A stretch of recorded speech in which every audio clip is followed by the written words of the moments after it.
Were you talking about the U.S. Open? We were talking about the U.S. Open, yeah. Yeah, I went a few times when I was a kid, too. I haven't gone since, but it was great. Yes. Well, we would sneak into the Phoenix or to the U.S. Open.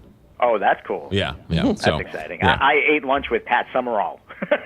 Oh, well. Not Pat Summerall. Oh, my. Wow. Oh, not Pat Summerall, the other Pat.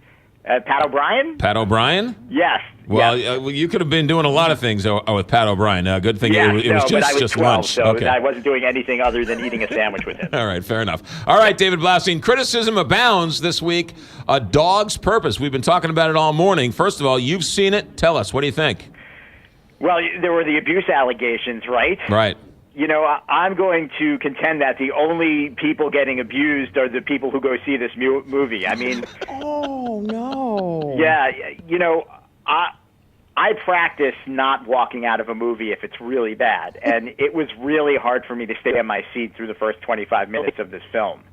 And but there are a few things. I think as a movie critic, I owe it to people who either listen to me or read what I write to stick with it, because I've seen enough movies to know that if it starts out badly, it doesn't always end badly, and it could get better. Now, this movie gets better, but it never gets good. So I could, hypothetically speaking, I could hire a decent actor, and I could hire an animal trainer that has a dog that they put in movies and TV shows.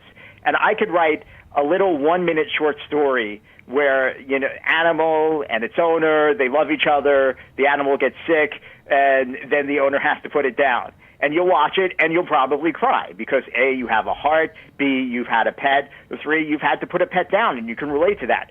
So I will tell you that I got emotional a few times during this movie, but that is not indicative of this being a good movie. It's indicative of outright manipulation. Because in case you don't know, and you probably do if you've, 1, read the book, or 2, you've seen advertisements for the movie, it's about a dog soul that lives 5 or 6 different lives trying to figure out its purpose.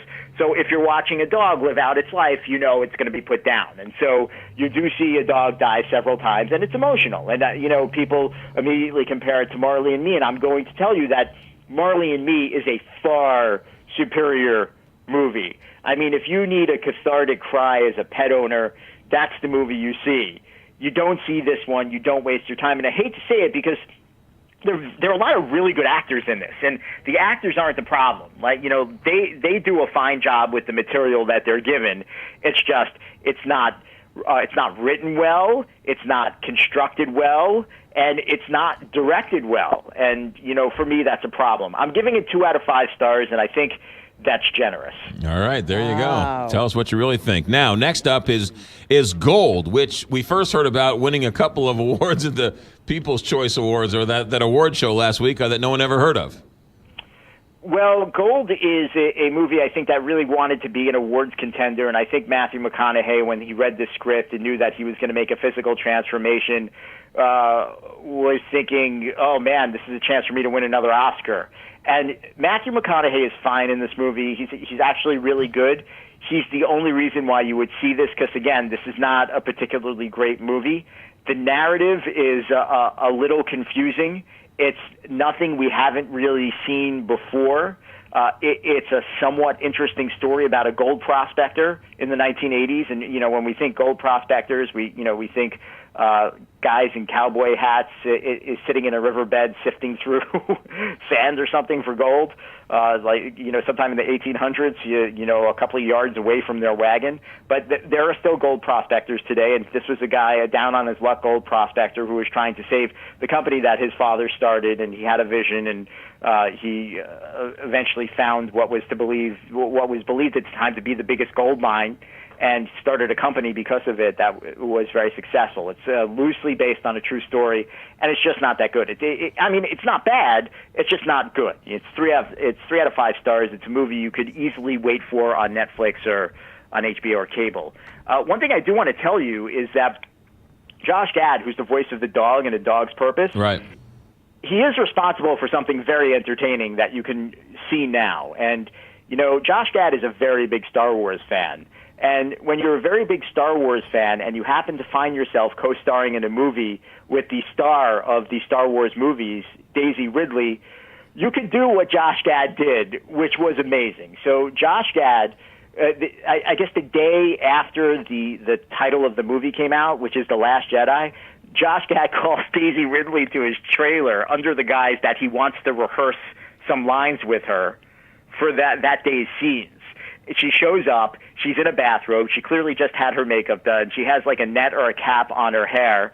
And he tells her that he wants to practice some lines with her. But then he says, what does the title mean? Is it about one Jedi or is it about two Jedis? Because I don't know. It says The Last Jedi. That could be more than one Jedi. And she gets visibly uncomfortable. Josh, I'm not doing this right now. Come on, Daisy. Are you and Mark in trouble? He's asking her questions she couldn't possibly answer, and he's filming it at the same time. And she says, Josh, I wouldn't ask you about Frozen 2. And so he says to her, I can tell you about Frozen 2. Olaf is in Frozen 2. And then they have this back and forth. Like, Josh, I'm not doing this right now. And he says, but it sounds ominous. Is it ominous? Yes, it does sound quite ominous. Can we discuss it later? Yes, we'll discuss it later. Bye. And it's so good. You have to check it out. So she didn't know it was being filmed. I will contend that they might have staged it. I don't know that they did. She didn't. When she showed up, it appeared that she didn't know what she was getting herself into, and she played along. Got it. But you know, she's one. I mean, you already know she's a good actress. Right. But if she's a good actress, that was an Oscar-winning performance because she clearly seemed a little angry and was trying to hold it in that he was asking her these questions. But it was great. All right. I'm sure it's out there in the ether. All right, David Blaustein, have a good weekend. Thanks for checking in. Take care. Bye-bye. 829, Big 550, KTRS. A new study, how much does Uber drive